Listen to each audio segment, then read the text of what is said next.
The State Bank of Pakistan is introducing new currency notes. Governor Jamil Ahmed recently made the announcement. The new designs aim to enhance security.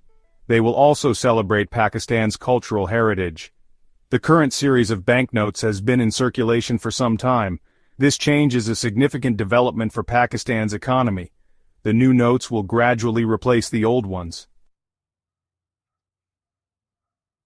The design process for new currency is complex. It involves multiple stages. First, the SBP proposes new designs. Then, they carefully review and refine them. Public feedback is sought, security features are incorporated.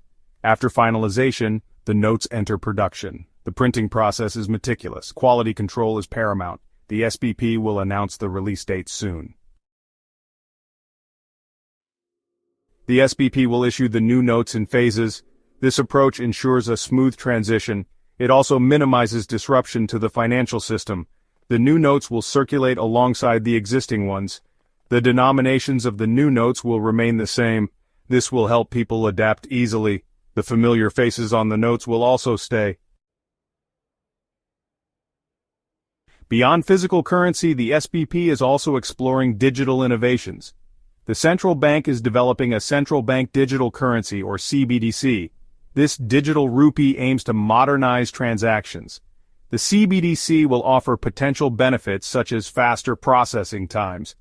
It could also reduce the cost of transactions. The SBP will provide updates on the CBDC's progress.